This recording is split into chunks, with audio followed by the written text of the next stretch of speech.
بسم الله الرحمن الرحیم. نن زموږ د ارشاد الصرف سبق نمبر 149 دی، قانون نمبر 75 دی او د محموس قوانین شروع دي. نن به موږ د جائن اوادم اویدمون قانون وایو. د دې قانون خلاصه دا ده چې هر کله دو حمزه متحرک وي، یعنی زبر زیر پیش والا وي. ګورئ یو کلمه ده، په هغې کې دوه حمزه یو ځای رالل او متحرک دي، یا به پې زبر په دواړو باندې، یا به پې زیر په دواړو باندې، یا به په دواړو باندې پیش وي. لکه په دې کې داسې هم کیدای شي چې په یو زبر په یو زیر یو باندې زبر وي بل باندې پیش وي، داسې هم کیدای شي. خو دلته تا ته وایي چې هر کله دوه حمزه متحرک په یوه کلمه کې، لفظ یو دی، ټیک شوه، په یوه کلمه کې راشي. دوه حمزه متحرک حرکت والا په یوه کلمه کې راشي او اولنې حمزه پکې مکسور وي، زیر والا وي، ٹھیک شوه. لکه مثلا ګورئ یو دا حمزه دی، یو دا دی، نو ګورئ دې حمزه باندې زیر وي او دې باندې زبر وغیره یا بل څه وي، ټیک شوه. نو تا ته دغه وایي چې کله دوه حمزه متحرک په یوه کلمه کې راشي او اولنې پکې مکسور وي، دا اولنې ګوره دا پکې مکسور دی، اولنې پکې مکسور دی، نو بیا د دویم حمزه نه یا جوړول واجب دي. نو دا دویم حمزه نه دی، د ده نه به مونږ یا جوړو. ګوره دا به مونږ بیا داسې وایو یا ګوره دوه حمزهګان دي که نه مونږ سره، یو دا حمزه دی په ده زیر دی، یو دا حمزه دی په ده زبر کا یا پیش کا یا بل څه پې کا، ټیک شوه، یا پې زیر کا چې څه پې کې. خو اول حمزه باندې مونږ سره زیر دی، نو اوس په مونږ د دې دویم حمزه نه یا جوړو، دا یا ته جوړول واجب دي. نو دا مونږ سره یا شي، یا دا مې هسې یو مثال درکو، نور دې کې مونږ له مثالونه راکړي دي. نو ګورئ کله چې دوه حمزه متحرک په یوه کلمه کې راشي او اول حمزه پکې مکسور وي، نو دا اول پکې مکسور دی، زیر والا دی، نو بیا د دویم حمزه نه یا جوړول واجب دي، د دې دویم حمزه نه به یا جوړول بیا واجب دي. دا دې کې دا یوه حصه وجوبي ده. لکه جائن نه دی، جائن په اصل کې جائیون وو، دا جائن په اصل کې جائیون وو. د قائل قانون د وجې نه د جائیون د جائیون د یانه حمزه جوړ شو. د جائیون د یانه دا یوه یا چې ده که نه، د دې نه به حمزه جوړ شي، نو موږ سره به څه شي؟ جائعون. د جائیون نه به موږ سره جائعون شي. اوس د دې قانون، دا چې اوس کوم قانون شروع دی، د دې قانون د وجې نه د دویمې حمزه نه یا جوړه شوه، د دې دویمې حمزه نه، دا دویمه حمزه چې ده دې نه یا جوړه شوه، نو جائیون شو، بیا جائیون شو، ټیک شوه. بیا د یدعو یرمی قانون د وجې نه د یا حرکت، دا وګوره دا یا چې را په ده باندې دا دو پیش ضمه ده، نو د یا حرکت حذف شو، نو جائین شو. ګورئ په دې یا باندې دا دو پیش دی، نو دا دو پیش چې دی که نه، دا چې ته ختم کی، نو دا یا موږ سره ساکن پاتې شوه او د دې تنوین چې کم آواز دی که نه، دې ته نون تنوین وایي. دا یون دی، دا یون اصل کې داسې دی، نه داسې نه، ګورئ داسې دی، یون دا اصل کې داسې دی، خو لیکلی کېږي داسې دو پیش سره. نو د یا حرکت ختم شو، دا پیش ختم شو، نو موږ سره نون ساکن پاتې شو او دا یا را سره ساکن پاتې شوه. د ده دا حرکت ختم شو، نو دا یا هم ساکن پاتې شوه او دا نون هم ساکن پاتې شو، نو دوه ساکن یو ځای شو، التقاء ساکنین راله، د دوه ساکنو یعنی دوه ساکن یو بل سره یو ځای شو. نو تا ته وایي چې مونږ د یدعو یرمی قانون د وجې نه د یا حرکت حذف کو، نو جائین شو. نو اوس د یا او نون تنوین، نو دا ګورئ تاسو ته ما ویلي دا یا ده او نون تنوین دا دی، د دې دواړو په منځ کې التقاء ساکنین راله، نو یا حذف شوه. التقاء ساکنین چې د حرف علت او د بل حرف په منځ کې راشي، نو حرف علت به ختمیږي، نو دا یا ختم شوه، نو موږ سره نون ساکن پاتې شو، نو دا موږ سره څه شو؟ ګورئ جائن، دا څنګه به ویل کېږي؟ جائن به ویل کېږي. خو دا به بیا دا نون چې دی که نه، دا نون تنوین و، نو اوس به دا تنوین په دې حمزه باندې راشي، نو دا به مونږ بیا داسې وایو جائن، ټیک شوه. نو اوس دغه خبره راته کوي وایي دلته کې نو اوس یا او نون تنوین په منځ کې التقاء ساکنین راغله نو یا مو حذف کړه او تنوین مې په حمزه ولګولو نو جائن شو. کم یو خبره شو جائن ته جوړ شو. ټیک شو جی. دا یو خبره خو ختمه شوه. دې ځای پورې یو خبره وه هغه اختتام ته ورسېده. اوس دویمه خبره اورئ او په ائمه دا وګورئ یو حمزه دا دی او دویم حمزه دا بل حمزه دی په ده باندې زیر دی نو په اول باندې زبر دی په دویم باندې زیر دی او بره قانون مونږ ته څه وي چې دوه حمزه په یو کلمه کې راشي خو چې په اول حمزه باندې زیر وي او دویم حمزه باندې هر څه چې وي.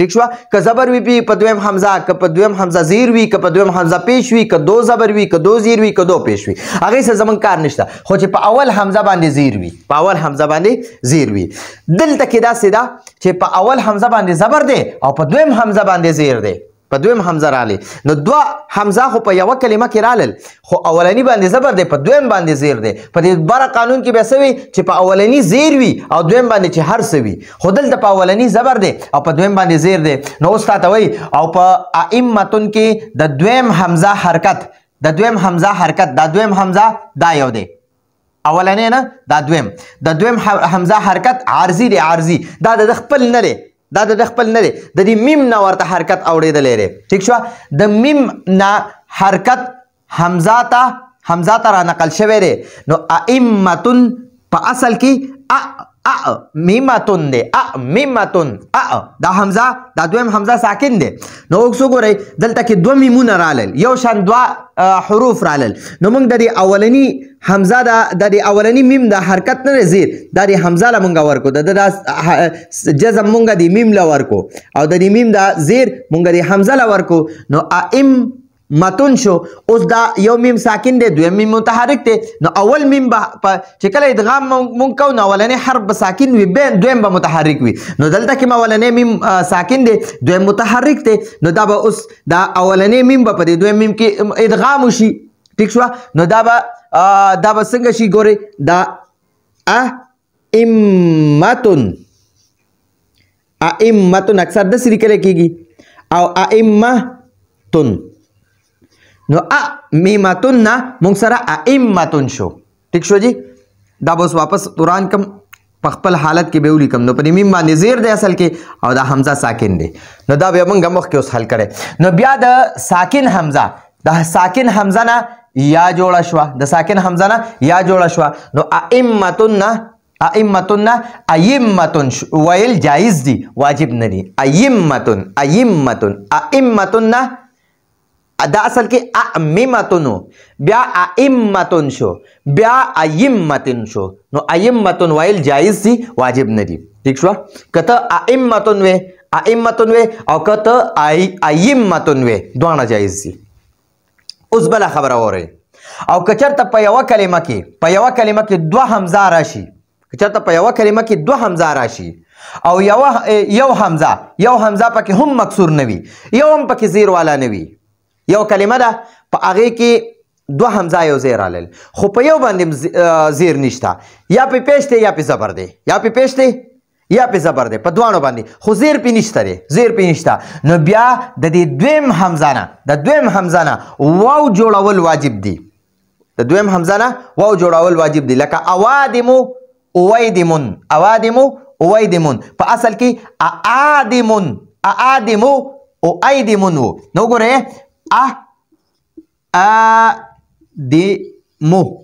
دا اعادمو دی. اوس ګورئ دوه حمزه په یوه کلمه کې راغلی دا دواړه یوه کلمه ده دا اعادمو یوه کلمه ده یو لفظ دی نو دوه حمزه پکې رالل یو دا اولنی حمزه دی یو دویم حمزه دی نو اوس تاته وایي چې په یو کلمه کې دوه حمزه راشي او یو هم پکې زیر والا نه وي دوانو باندې یا زبر وي یا زیر یا پیش وي یا دو زبر یا دو زیری یا دو پیش وي خو زیر والا پکې یو هم نه وي د دوانو کې یو باندې هم زیر نه وي نو بیا دا دویم حمزه نه دی د ده نه واو جوړول واجب دی دا قانون دی. ټیک شوه نو دا به موږ د اعادمو نه به موږ وایو اوادمو د دې دویم حمزه نه موږ واو جوړ کړو اوادمو. ټیک شوه جی. او دا اویدمون نه دی اویدمون دا په اصل کې اویدمون ایدیمون او ایدیمون. نو ګورئ په دې دواړو حمزه په یو لفظ کې دواړه حمزه رالل. نو په یو لفظ کې دواړه حمزه رالل، یو لفظ کې دواړه حمزه رالل. ٹھیک شو. نو دا وګورئ دا یو ضمې والا دی یو کسرې والا دی، دوه حمزه رالل. نو اوس د دې دویم حمزه نه واو جوړول واجب دي. نو او ایدیمون نه او ویدیمون ویل دا واجب دي. خو په اکرمو چې په اصل کې او اکرمو دویم حمزه نه واو نشي جوړېدی، د دې دویم حمزه نه واو نشي جوړېدی. په یو کلمه کې دوه حمزه رالل، خو په اکرمو کې د دې دویم حمزه نه واو موږ نشو جوړولی، ځکه چې او اکرمو کې دویم حمزه د کثرت استعمال یعنی د ډیر استعمال د وجې نه حذف کیږي. نو او اکرمونه به اکرمو شي، نو او اکرمونه به بیا اکرمو شي. نو دا دویم حمزه پکې نه دی، دا دویم حمزه دا به د ډیر استعمال د وجې نه حذف شي. نو بیا پکې د اول تسم نشي کېدی، د دویم نه به واو نه جوړېږي. ټیک شوه. نو دا دویم به بیا په حذف شي د کثرت استعمال د وجې نه. ټیک شوه. نو د کثرت استعمال د وجې نه دویم حمزه حذف شو او اوس په دا او اکرمونه اکرمو شي. نو دا زمونږه د نن ورځې درس و. راتلونکي درس پر اجازت غواړو. هذا هو المرام والله اعلم بحقيقة الكلام.